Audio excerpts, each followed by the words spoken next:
Bonjour, bienvenue dans cette vidéo de présentation de la plateforme Condato de l'Observatoire des sciences de l'univers de Rennes, hébergée au sein de l'équipe d'IMANV de Géosciences Rennes.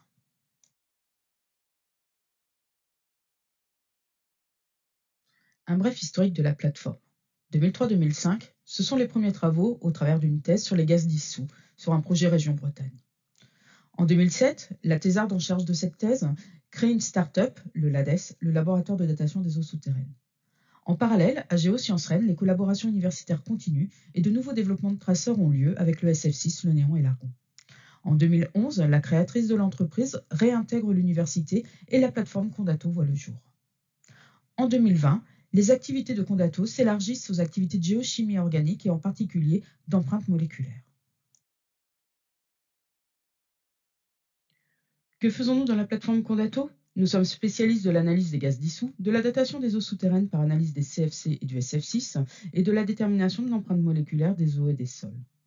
L'ensemble de ces études sont réalisées sur des sols, des eaux souterraines, des eaux de surface, des lacs, pour une meilleure compréhension des hydrobiogéosystèmes. À cette fin, dans nos laboratoires, nous sommes équipés de plusieurs chromatographes en phase gazeuse, GCMS, GCECD, de microchromatographes, de MIMS, des spectromètres de masse à membrane, des analyseurs de radon et nous avons accès également au labo mobile de Lozur. L'ensemble des outils dont nous disposons nous permettent de tracer les sources, les mécanismes et la réactivité, ceci à toutes les échelles.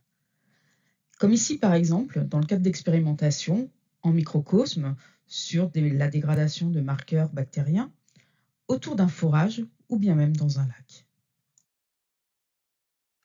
Nous travaillons aussi à l'échelle du bassin versant, dans le cadre de nos missions d'observation ou d'études plus spécifiques. Ici, une étude sur les temps de résidence moyens à l'échelle des bassins versants bretons. Ou alors, l'origine des contaminations fécales dans un bassin versant à l'aide des stanols fécaux. Et enfin, à l'échelle du millier ou du million d'années et à l'échelle des paléo-environnements, avec des études de la composition en matière organique de l'ambre, en lien avec nos collègues paléontologues, ou bien de la paléohydrogéographie, ou sur une étude à Recife au Brésil, on marque bien l'existence en profondeur d'eau qui se sont rechargées durant la dernière glaciation. Évidemment, l'ensemble de ces études ne sont pas réalisées uniquement en interne de la plateforme, mais avec de nombreuses collaborations nationales et internationales. Les financements sont aussi multiples, qu'ils soient locaux, nationaux ou européens. Ils regroupent aussi un large éventail de disciplines, hydrogéologie, hydrologie, biologie, microbiologie, océanographie, chimie, voire même quelquefois des études interdisciplinaires.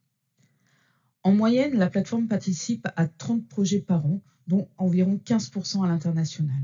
De 2015 à 2019, ce sont 6 thèses qui ont été soutenues avec des travaux de la plateforme et 31 publications internationales qui ont été acceptées.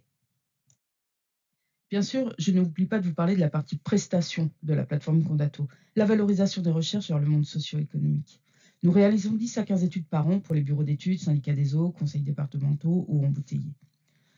Ces études nous permettent de maintenir un CDI à temps plein sur fonds propres. Vous voyez sur le graphique ci-dessous que entre les recherches qui sont dans les tons de vert, internes et collaboratives, ou les prestations vers les collectivités et les bureaux d'études, le chiffre d'affaires de la plateforme s'équilibre à peu près moitié-moitié.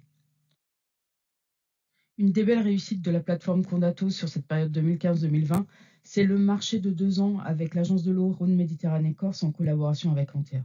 250 captages Grenelle ont été datés de façon à mieux comprendre leur dynamique et donc mieux adapter la gestion des eaux souterraines.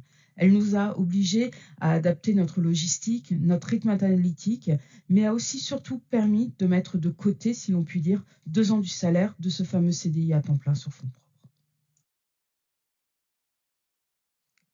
Nos projets sont de développer de nouvelles potentialités analytiques pour notre recherche, la recherche en collaboration et les prestations. Dans ce cadre, nous avons acquis un Picaro qui permet l'analyse des isotopes stables de l'eau et nous souhaitons nous intégrer au réseau national Renoir qui permet le suivi des eaux de pluie. Nous allons aussi acquérir un EGA qui permettra un meilleur ciblage des molécules à analyser et s'équiper d'un pyrolyseur GCMS nouvelle génération pour les échantillons peu concentrés comme ceux de Kerguelen. Dans les projets portés par la plateforme, il y a également le projet ECDECO Christmas avec Elliott Chaton dans le cadre de la caractérisation à haute fréquence spatiale et temporelle des eaux de lac.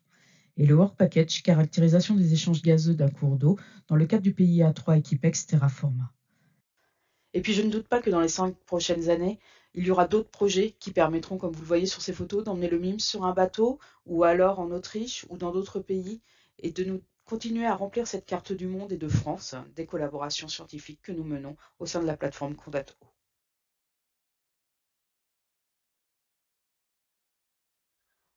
Au nom de l'ensemble de mes collègues de la plateforme, je vous remercie de votre attention et je vous invite à venir nous retrouver sur le site de la plateforme. Ah oui, j'ai oublié. Savez-vous pourquoi la plateforme s'appelle Condate? Pas simplement parce que c'est le lieu où on date, c'est aussi parce que Condate, c'est l'ancien nom romain de Rennes. Bonne fin de visite.